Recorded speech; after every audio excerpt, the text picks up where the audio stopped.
Next on NCBA's Cattleman to Cattleman.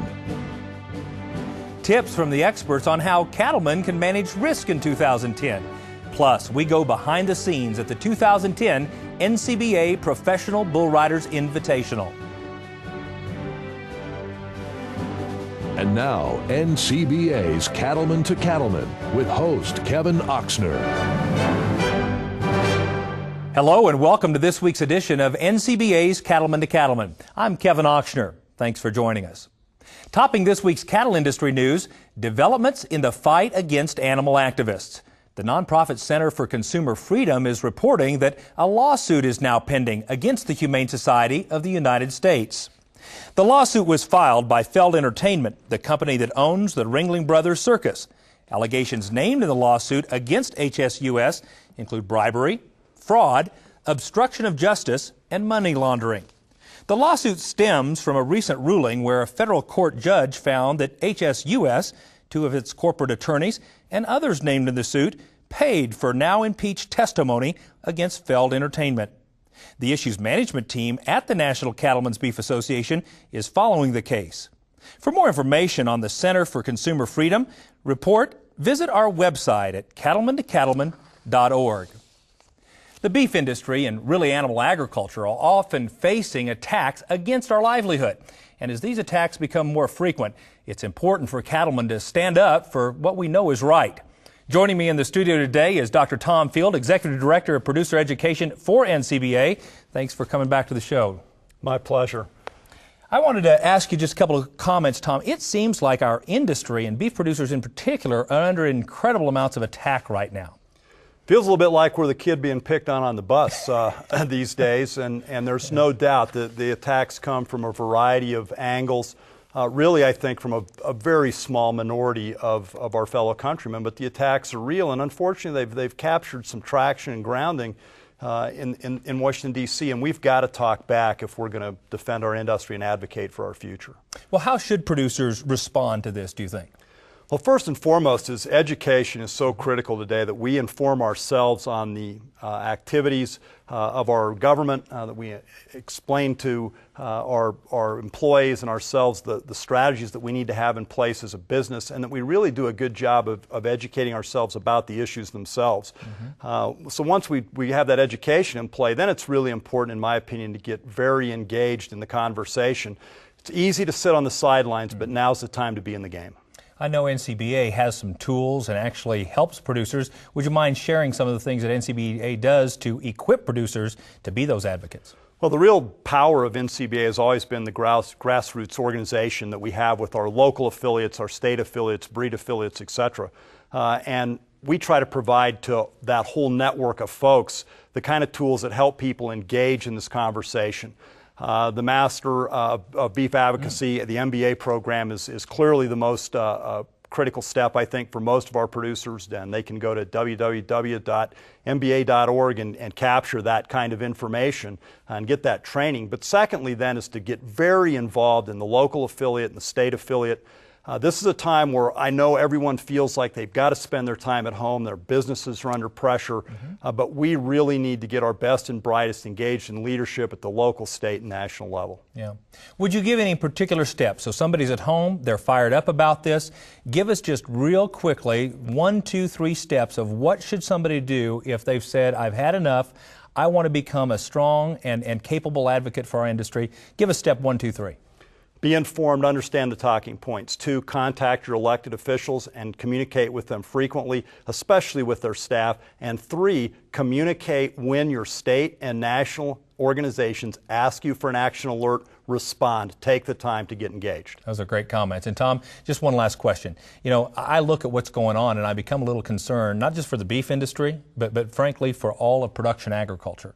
And I guess the question I would have is, what's your read on the future of production agriculture in the United States? We're at the crossroads. If we stay quiet, I think production agriculture in the United States is on a slippery slope to maybe not mattering a whole lot in the economic and cultural environment in our country. But if we'll speak up, I think we can really take sizable steps to improve the position of our industry, to protect agriculture, and to assure that America plays a very significant role in feeding a vastly expanding world population as we move into the future. I wish we could clone your passion and persuasiveness all across the country, man. Good to have you. Join cattlemen like Tom as a member of the National Cattlemen's Beef Association. There are even some great incentives available today. Call us at 1-866-USA-BEEF or visit us at beefusa.org.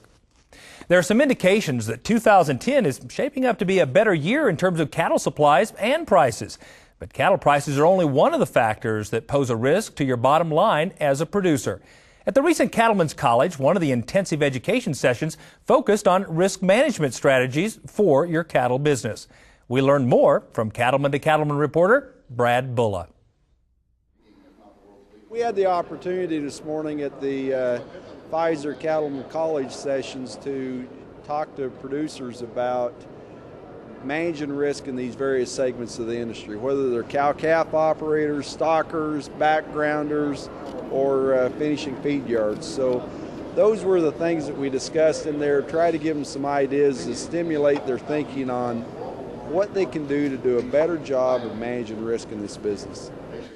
The risk management session was very well done. There were a number of attendees there. We talked about the cow-calf and fat cattle relationship and how it affects one another, also how psychology affects the markets and so forth. No doubt the past few years in the cattle business has been very difficult, no matter what segment of the industry you are in. From sky-high input costs to a weak U.S. economy driving down beef demand, there have been a number of factors increasing the risk cattlemen face. I think as we look at the business environment we're in today, the first thing we all have to, the conclusion we have to come to is it's a different business than it was 20 years ago. We all know historically if we go through a period of losing money for 2 years, then we'd get it all back in the next 18 months to 2 years. In my opinion, those days are gone. I don't believe we're going to see that. These markets are so much better informed that once we get to one of those real profitable windows, we'll bid up the price of replacement cattle immediately to where the next turn there won't be any margin left in it. With the window of opportunity to capture profits or control costs being small these days, Block says it's imperative that producers learn the ins and outs of risk management tools such as futures and options, and then see how the tools can best be used to manage risk to their individual cattle operation. I would say there's no one tool that's right for everybody. Everybody's businesses are different, everybody's borrowing bases are different, their financing behind their operations. People have to pick and choose based on the way their production systems are pulled together. We've got a lot of people that use futures and options. We've got a lot of people that use basis contracts. We've got people that are involved in all kinds of coordinated production alliances that drive to a branded beef program. I think it's important for producers to figure out which one of those tools works best. And mastering risk management tools is only becoming more critical for cattle producers because Block says the volatility in the cattle business is here to stay. If we continue to try to operate in this business environment without mitigating some of the risks that we have, I'm not sure we're going to like the results. I don't see us going back to where we've got corn that's trading from $1.50 to $2.50 a bushel. Corn's going to stay elevated over a long period of time. I believe crude oil prices, diesel fuel prices are going to stay at elevated levels. Hay prices are going to be elevated. Fertilizer, all of those things are connected. And as we transfer into more of this global marketplace, the weakness in the dollar, strength in the dollar, wherever it may be, driven by government policy, and of course we can see the government debt structure that we've got here in the U.S. today, all of these things create volatility. So I think we will not be well served if we try to do it the way we were doing it 20 and 30 years ago. Block says the bottom line is the same as the overall message of Cattlemen's College. Keep learning and sharpen your skills to apply what you learn to build your beef cattle business. Get plugged in. Get plugged in. CattleFax has been around for 42 years.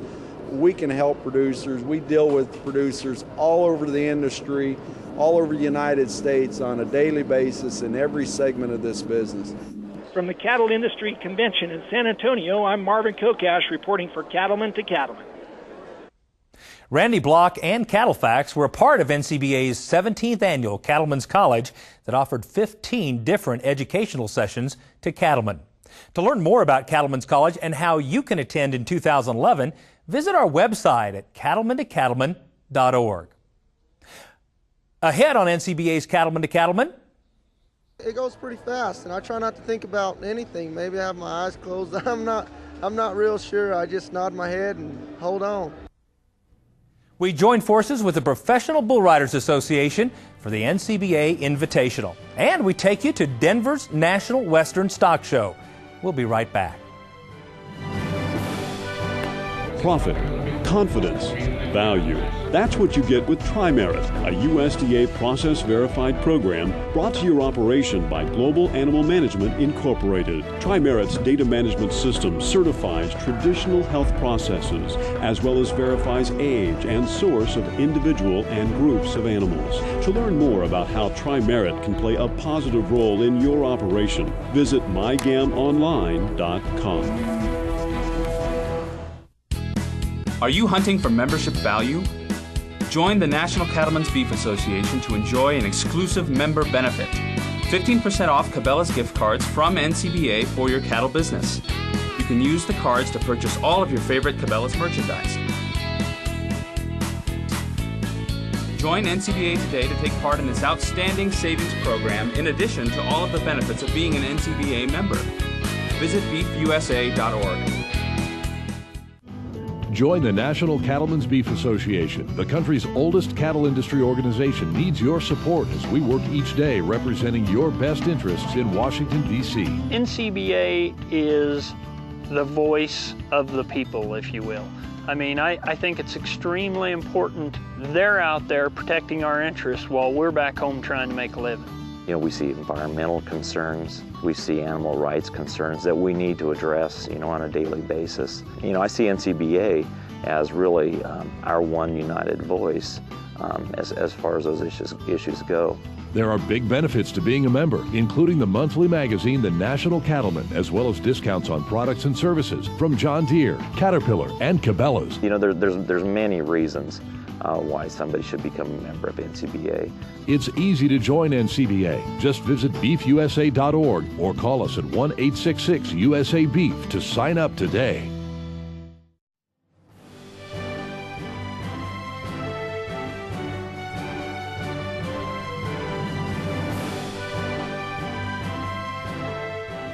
Cattlemen and women come in all shapes and sizes and ages. At the National Western Stock Show earlier this year, we got to know some budding stars who will soon make their mark in our industry. Cattleman to Cattleman reporter Justin Field has more. Working with cattle takes patience and plenty of practice. Shows designed for young people, such as the Regional Red Angus Junior Heifer Show at Denver's National Western Stock Show, provide a great training ground for tomorrow's cattle industry professionals. The show adds a lot of excitement on the junior level, really brings kids in and lets them learn responsibility and being a part of something that's bigger to them. They make a lot of contacts that last for life, and it really gives them a positive experience in agriculture in general, beyond just the show ring. Teaches them a lot about beef and the beef industry, but the most important thing is just the learning from their hard work and the responsibilities that they have, that they put into all these cattle, and this is their chance to exhibit that and show it off. Though these shows can be a lot of fun, there's also much to accomplish. There's a lot of work that goes into the day's preparation to get these animals ready. They start early in the morning and work all day to have them ready to go out here to show off. But the real work and the labor that goes into this has a lot more to do with what happens at home before they get here. These kids are feeding and caring for these animals twice a day, every day. They're working with them, getting them broke to the halter where they can lead them around and they're not scared or flighty. They're working with them on an everyday basis. A lot of them will put them through and be washing them and combing and brushing them out every day. Not to mention the things like as these heifers grow up and they're breeding them and calving them out, and creating the next generation. When it's their time in the ring, competitors learned quickly that judges aren't all the same. All judges are going to look for structure and conformation. And when we say that, what they're looking for is cattle that'll hold up and do things the way they need to. No different than an athlete. We expect our cattle to have some athleticism, be able to do the jobs that they need to do and survive out on the pasture to produce the beef that we all eat. They'll also look at performance data, how the cattle have grown, what they've done, ultrasound data.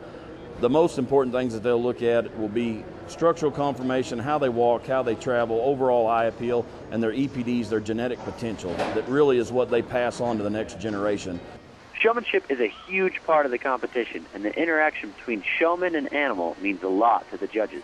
The thing that makes them stand out to the judge is how well I set them up and how well I can present her to the judge, because a good showman and a bad showman can show an animal totally different, and the animal's going to look complete opposite. And so I just need to remember how to show her, which I've done all summer, and just do my best.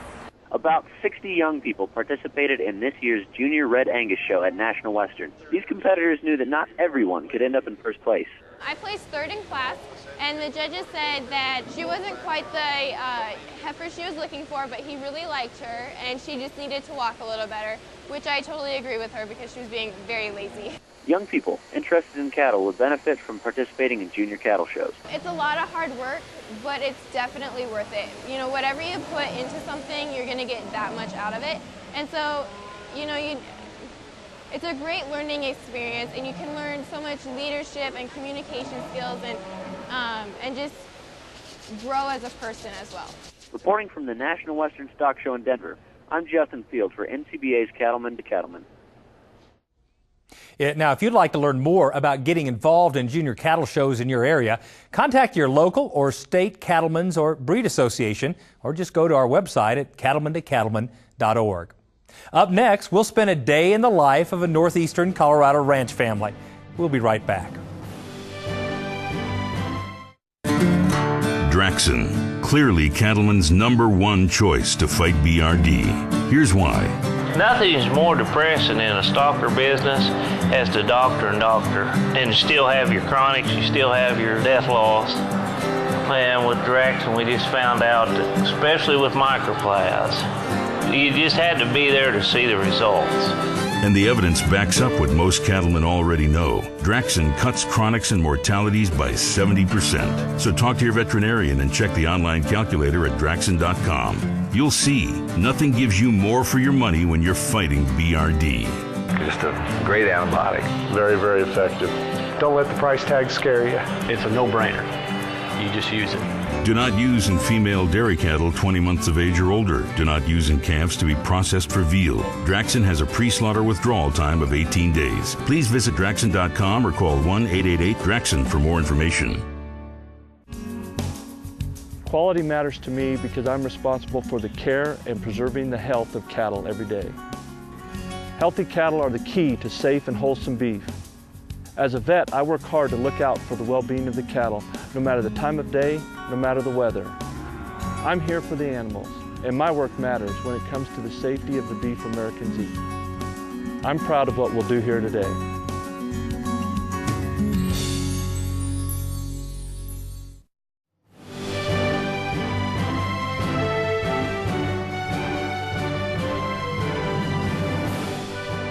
Although there are often opportunities for college graduates to travel and find jobs in corporate America, some instead choose to go back home and work close to family.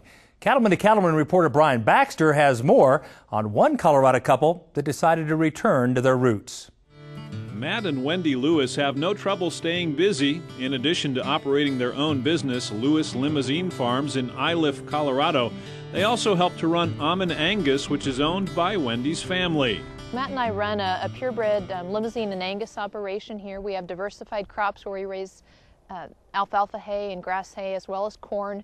And then we run mother cows of 250 to 300 cows, which we primarily sell commercial bulls, but also sell seed stock, breeding livestock to other individuals who will then use that. Several years ago, Matt and Wendy went to Minnesota to get their master's degrees, but after graduation, the two of them felt the best move they could make was to return to Colorado in order to live and work close to family. While we were in Minnesota, our hearts were set back in Colorado, and while we loved our time there and the individuals we got to work with in our master's programs, our thoughts just kept going back to when can we get back home and start raising cows in Colorado. My grandfather has been here since 1914, and he actually lives now in the house that he was born in, and so his parents lived there and he now lives there, and so we have a 3-generation family here currently working on the farm. You know, ultimately, that's been our dream all along, is to be able to work as a couple and to be a part of not only her family but my family's operation, and just to continue to work toward the future to raise a product. And you know, this is basically our dream. Since Matt and Wendy are Colorado natives, they're familiar with the challenges of raising livestock in this region. One step they take during the winter months to help offset costs is to have the cattle graze on corn stalks as part of their feeding program. One of the primary things that producers in this part of the country try to utilize is aftermath feed, and the corn stalks has been a big part of that.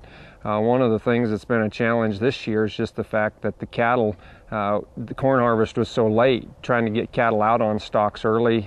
We've been blessed because we had a good summer and a lot of summer pasture, so we were able to keep cows on pasture longer. The weather with the snow definitely brings challenges to itself.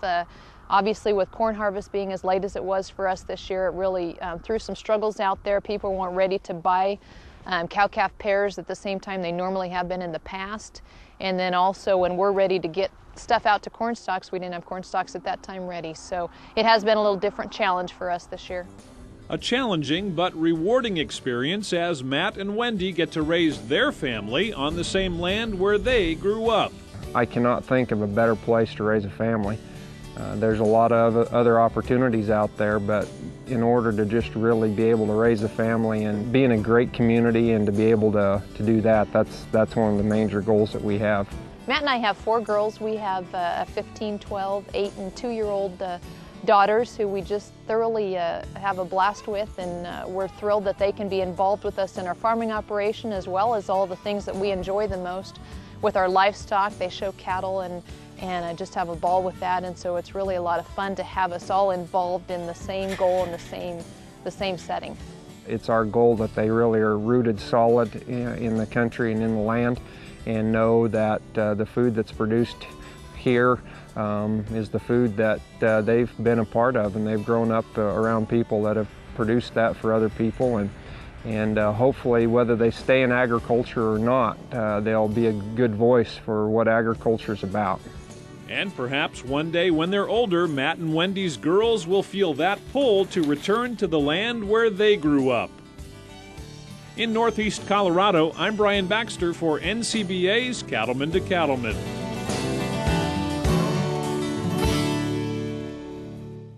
Join families like the Lewis family as a member of the National Cattlemen's Beef Association. To do so, call us at 1-866-USA-BEEF or visit beefusa.org.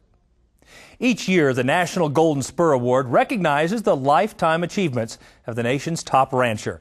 The winner of the 2009 award is Jack Maddox from Waneta, Nebraska. This unique award recognizes people who have made outstanding contributions to the ranching and livestock industry. But in addition to bringing prestige to an individual, the award highlights the humanistic and scientific contributions these individuals make to our industry. The story of what makes up Jack Maddox's lifetime of achievement as an extraordinary rancher begins 2 generations earlier in the late 1880s. Taylor and Clara Maddox settled a homestead near Waneta, Chase County, western Nebraska. Their efforts and those of the Maddoxes who followed turned untamed tablelands and sand hills into an innovative and thriving cattle operation. Today, Jack is the 3rd and his son John the 4th generation of Maddoxes, whose stewardship has led them to an ever deeper understanding of the gifts the land offers. We have fire in our belly for the ranching business. We love it, and we wouldn't want to do anything else but ranch. Like most ranch kids, Jack learned at the knees of his father. absorbing all he could, gaining intelligence, and sharpening what would become keen powers of observation and strong intuition about both ranching and people. And he developed a willingness to change from methods tried and true.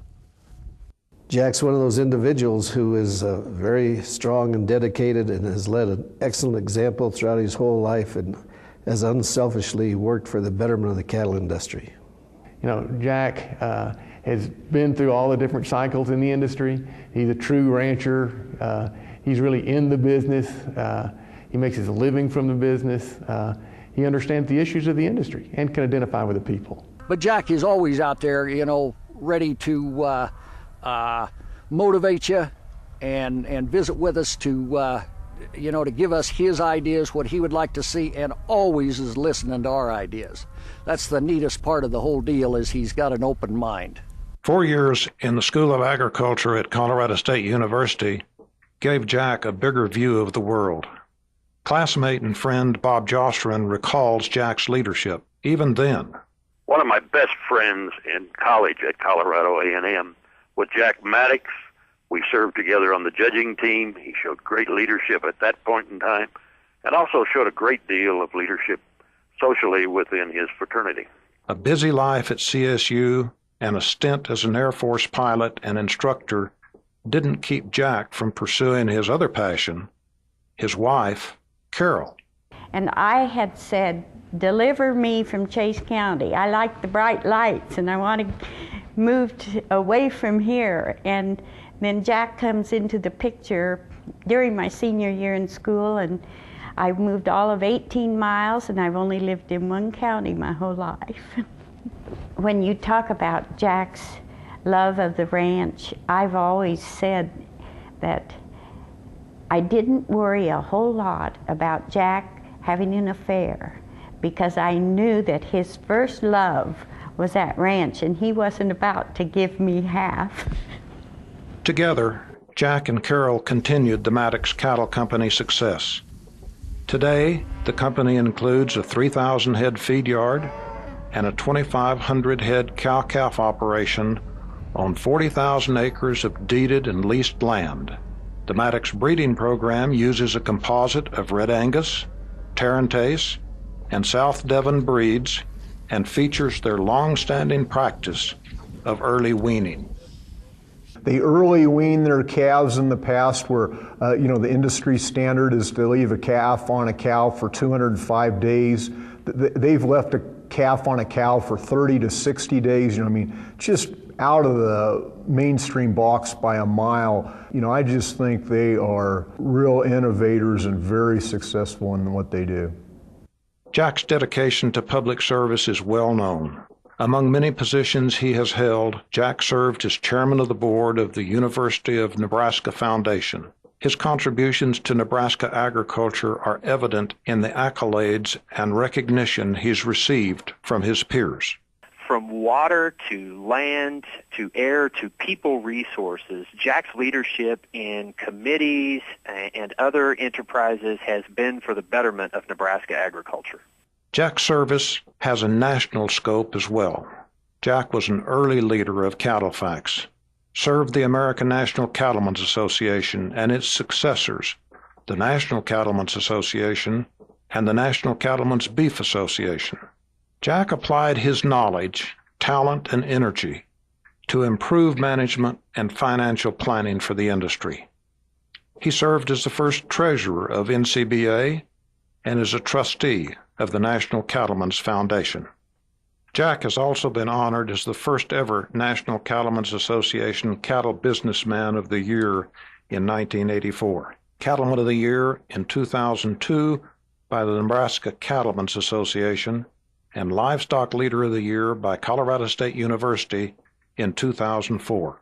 He has truly been a mentor for me in my time in the industry, in the organizations, the industry organizations that I've worked in. He doesn't just worry about change, he worries about improvement in the industry. He's been always on the blade, maybe not on the point, but he's been on the blade.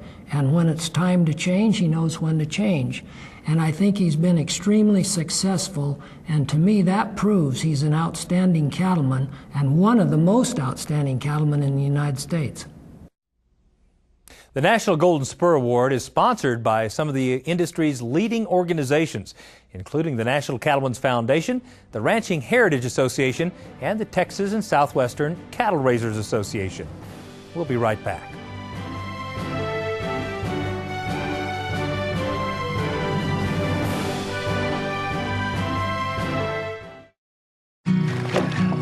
Look, I know you think this is easy, but when I get done here, I gotta tag those calves, check on the foal, fix the fence, and that's all before Jack's game.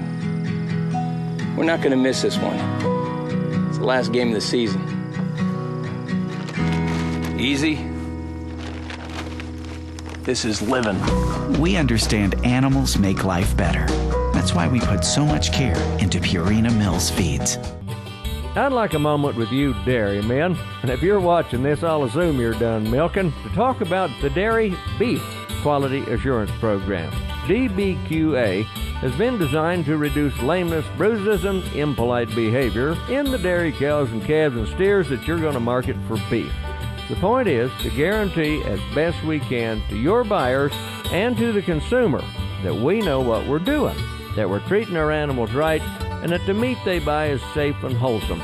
Because every milk cow and dairy calf you sell is going to wind up on a plate someday, and we want to make sure that our consumers have a great dining experience, right? Dairy BQA helps furnish you with management tools and useful information to increase the value of the cattle you market. So I invite y'all to check it out at dbqa.org. See what it takes to be involved in your state. Because, well, it's the right thing to do. Sure, anyone can make a twine bale, but can you make them right bale after bale till the whole field is done? With a John Deere 458 Standard, you can. The new automatic twine tie system takes the headache out of wrapping a twine bale. It packs a whole lot of baler into one affordable package. Ready to show those twine bales who's boss? Talk to your John Deere dealer today.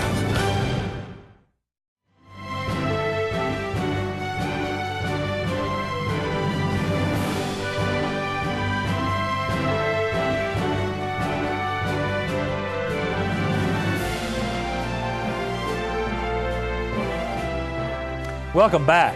There were a number of new and exciting events going on at this year's Cattle Industry Annual Convention and NCBA Trade Show in San Antonio, Texas. But one of the most popular events was the NCBA Invitational Bull Riding at Cowboys Dance Hall.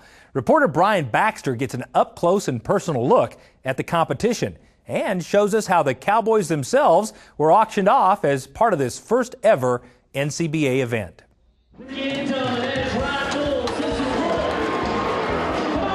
I love bull riding. Different every night, you know, everything go wrong. They have the best bull riders right here, and the Pen of Bulls is one of the best in the world. It's just man against beast, you know. It's the one thing in sports that can't be controlled, you know.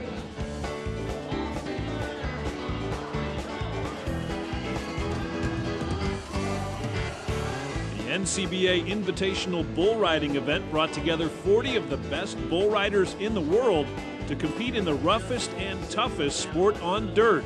It's an opportunity for cattlemen all across the nation to come and watch a sport that they all have a little bit of passion for.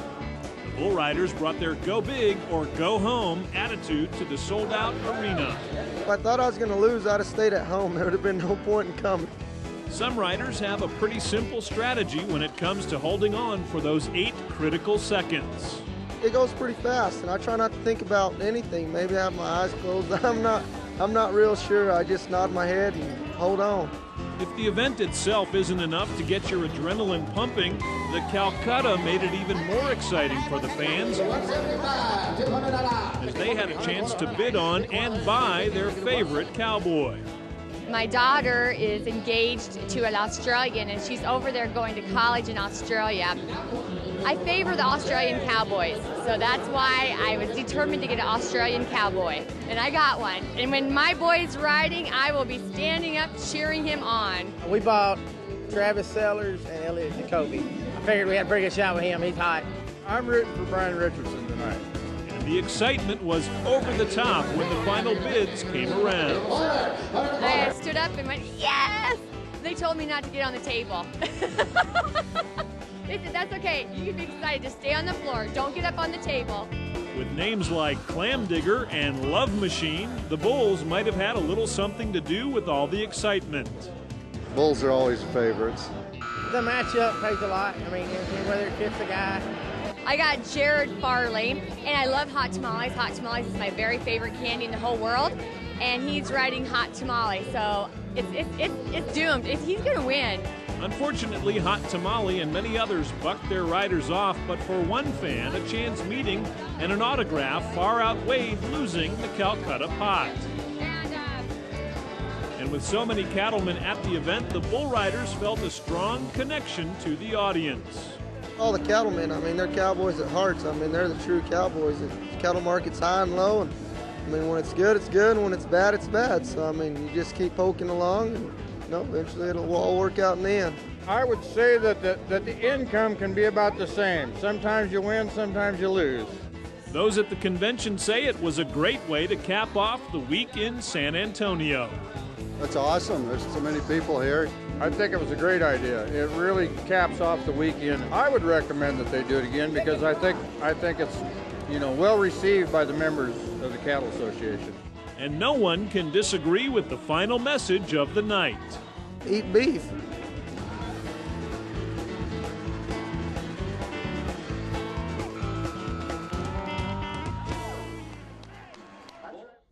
I can honestly say both my wife and I thoroughly enjoyed our evening at the NCBA Invitational. Now remember, next year's Cattle Industry Annual Convention and NCBA Trade Show will be right here in Denver, Colorado.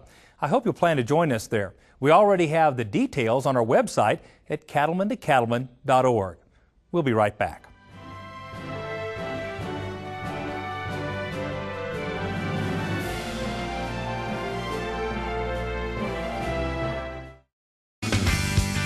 Discover a great roundup for beef producers.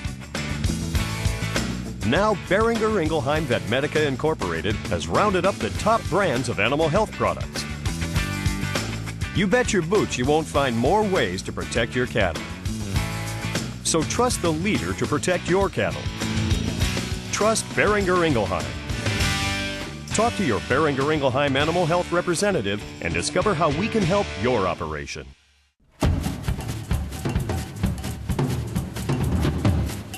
From fresh tomatoes to potatoes and chicken to beef, we're as picky about our quality ingredients as you are.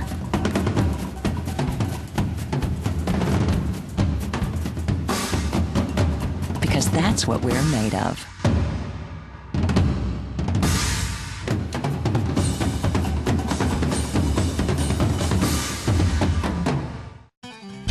NCBA and Boehringer Ingelheim Vetmedica are teaming up to bring you more membership value. Join before May 30th and receive a free 500 milliliter bottle of Cydectin Pour-On. Join both NCBA and your state association and receive a second bottle of Cydectin absolutely free. For details, call 1-866-USA-BEEF or visit beefusa.org.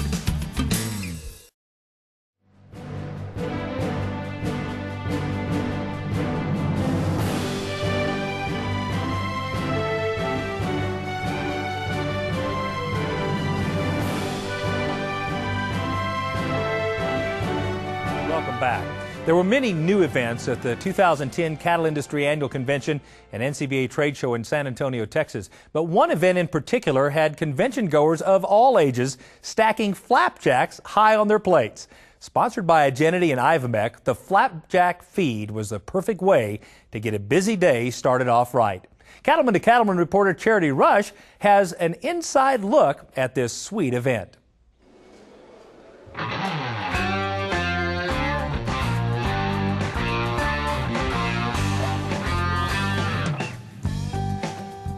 We're here at NCBA's flapjack feed, and it's the first time ever that they've done anything like this, so we're going to find out what it's all about and if people like it. Why'd you come down here this morning? I like pancakes and sausages and a good place to eat.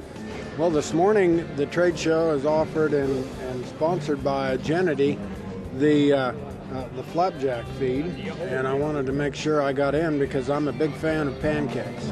Why did you decide to come to the flapjack feed this morning? Well, it's on TV. It's on TV? Yeah.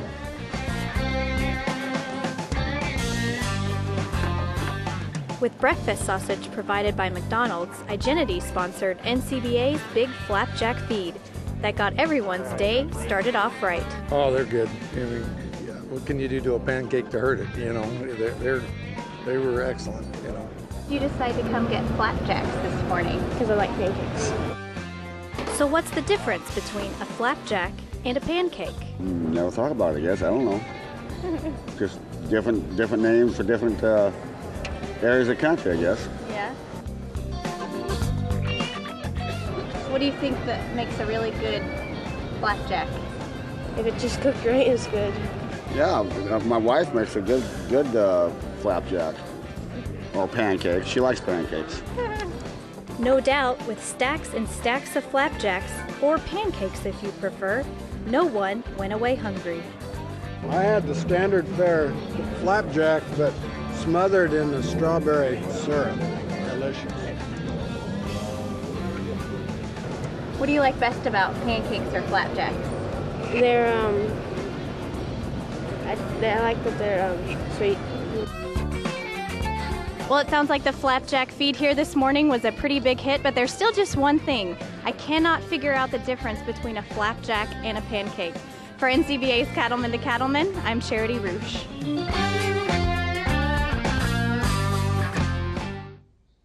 Our good friend Baxter Black is up next.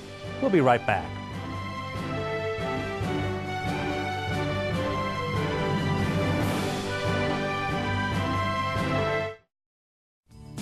It would be great if all calves could be born under ideal conditions, but unfortunately, Mother Nature isn't always kind, and calving conditions can be less than ideal.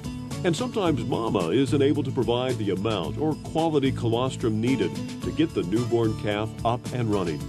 In times like these, Mother Nature needs a hand.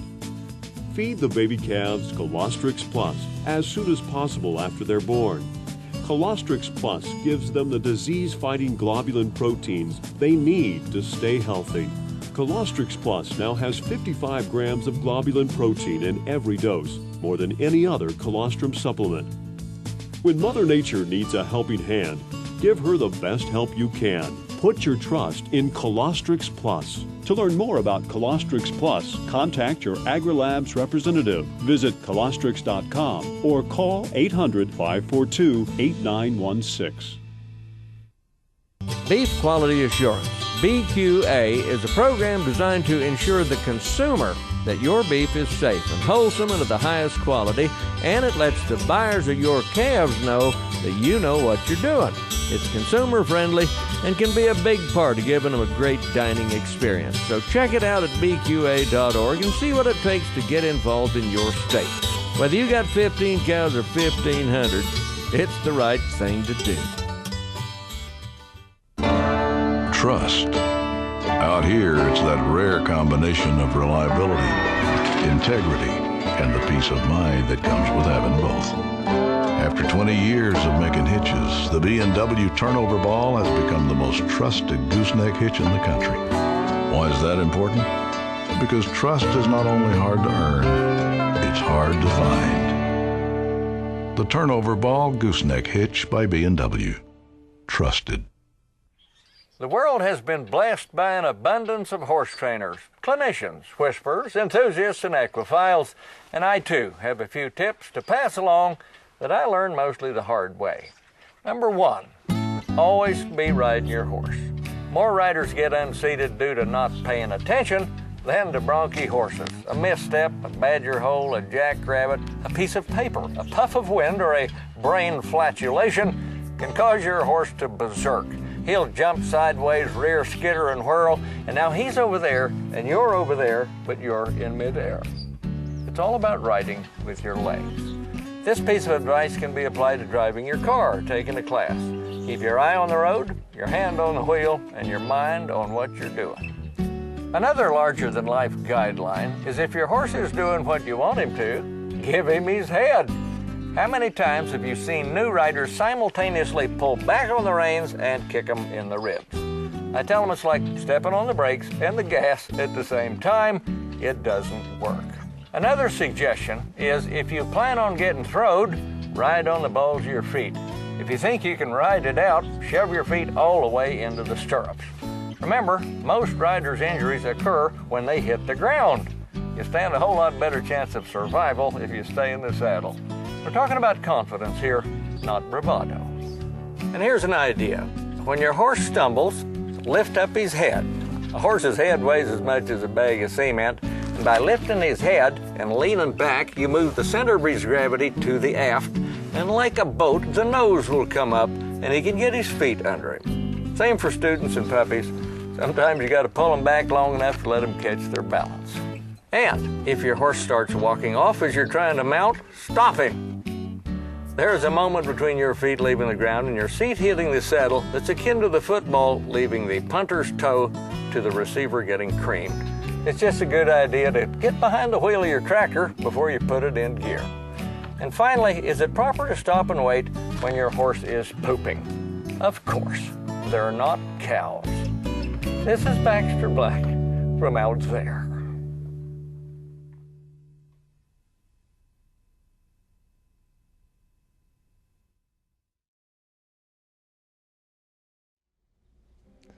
Thanks, Baxter, for those horse whispering tips. We'll be right back.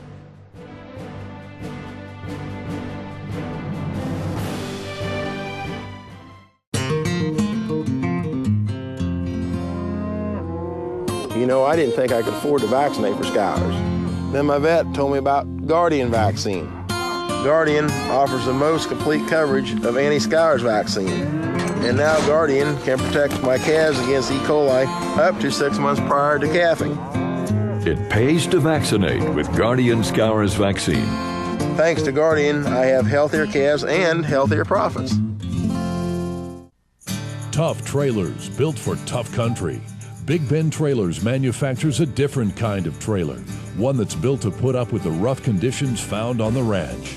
Rugged build using heavy-gauge powder-coated steel and a 2x4 rectangle tube frame. There's a 1-inch gap between the side and floor, so there's no place for water or manure to accumulate and rust. Big Ben trailers are loaded with standard features: a lever-action hitch, a 3-foot escape gate, and a middle sorting gate, rhino lining along the front edges, and a receiver hitch to tow another trailer, chute, or other equipment. Tough and practical. That's Big Ben Trailers. Designed and built by a working cattleman, you can rely on and trust Big Ben Trailers for their durability and convenient features. Reasonably priced for any rancher to afford. For a list of dealers and other design features, visit BigBenTrailers.com. Big Ben Trailers, built cattlemen tough.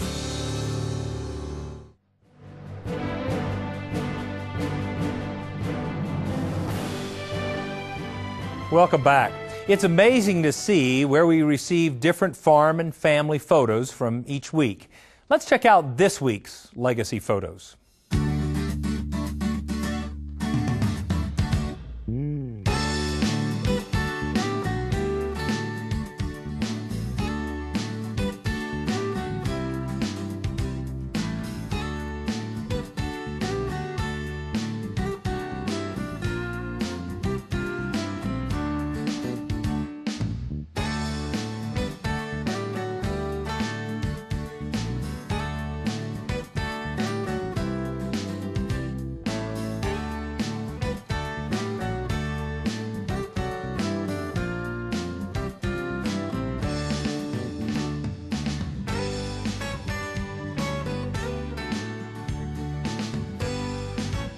Now keep sending us those photos. To do so, visit our website at cattlemantocattleman.org. Thanks for joining us on this week's edition of NCBA's Cattleman to Cattleman. We'll look forward to seeing you right back here next week on RFD TV. Jeff?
Discover a great roundup for beef producers.